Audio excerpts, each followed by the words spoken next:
আজি যেটো আমাৰ বাধাৰ নেতৃত্ব সংগঠন ওলাইছিলে আমি যেতিয়া এবাৰ বাবুকে দিলে তেওঁলোকে আহিবলৈ বাধ্য হ'ল যেটো আমাৰ বাধাৰ নেতৃত্ব সংগঠন ওলাইছিলে আমি যেতিয়া এবাৰ বাবুকে দিলে তেওঁলোকে আহিবলৈ আজি যদি মই নৱসেনাৰ দায়িত্ব লয় বিতিয়া নহয় কালি হয়তো অসমৰ মুখ্যমন্ত্ৰী পদে কৰাৰ সম্ভাৱনা আছে আজি যদি মই নৱসেনাৰ দায়িত্ব লয় বিতিয়া নহয় কালি হয়তো অসমৰ মুখ্যমন্ত্ৰী পদে কৰাৰ সম্ভাৱনা আছে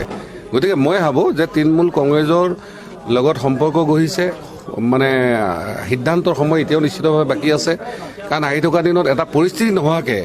কাৰণ আজিৰ দিনত যেটো অংক যে সকলোৱে অংক কৰিছে যে আমাৰ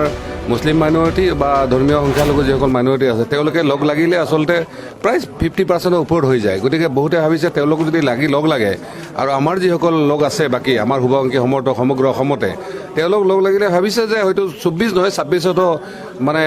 বিনা দ্বিধাই মানে ইয়াত বাকী দলক পৰাজিত কৰিব পাৰে এনেকুৱা এটা মানে অংক এটা হৈ আছে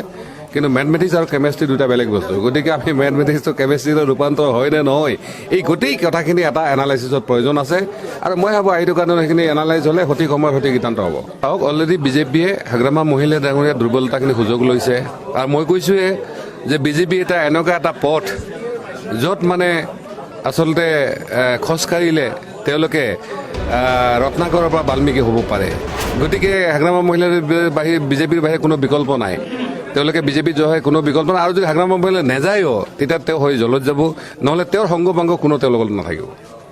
আজি যদি মই নৱসেনাৰ দায়িত্ব লয় বিতিয়া নহয় কালি হয়তো অসমৰ মুখ্যমন্ত্ৰী পদে কৰাৰ সম্ভাৱনা আছে ব্ৰিটিছে এটা ভালকৈ বুজে যে নৱসেনাই কিবা কৰক নকৰক দিল্লী যদি পাৰ্লিয়ামেণ্টত থাকিব পাৰে ব্ৰিটিছ ৰাইজ সদায় ছেফ আপোনালোকে দেখিছে যে আজি যেটো আমাৰ বাধাৰ নেতৃত্ব সংগঠন ওলাইছিলে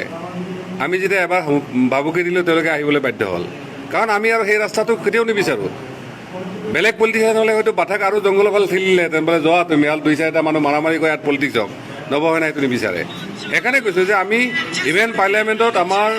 সন্মানীয় NDAP যিসকল ঘূৰি অহা মূলসুঁতিৰ লোক আছে তেওঁলোকক আমি কৈছোঁ তেওঁলোকৰ সংস্থাপন হওক কিন্তু তাৰ লগতে আধাৰ যিসকল যুৱক যুৱতী বিভিন্ন জাতি তেওঁলোকৰো হওক ব্ৰিটিছে এটা ভালকৈ বুজে যে নৱসেনাই কিবা কৰক নকৰক দিল্লী যদি পাৰ্লিয়ামেণ্টত থাকিব পাৰে ব্ৰিটিছ ৰাইজ সদায় ছেফ আপোনালোকে দেখিছে যে আজি যেটো আমাৰ বাধাৰ নেতৃত্ব সংগঠন ওলাইছিলে আমি যেতিয়া এবাৰ বাবুকে দিলে তেওঁলোকে আহিবলৈ বাধ্য হ'ল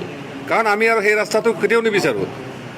বেলেগ পলিটিচিয়ান হ'লে হয়তো বাধাক আৰু জংঘলৰ ফালে ঠেলিলেহেঁতেন বোলে যোৱা তুমি ইয়াত 2-4টা মানুহ মাৰামাৰি কৰি ইয়াত পলিটিক্স হওক নৱসেনাই সেইটো নিবিচাৰে সেইকাৰণে কৈছোঁ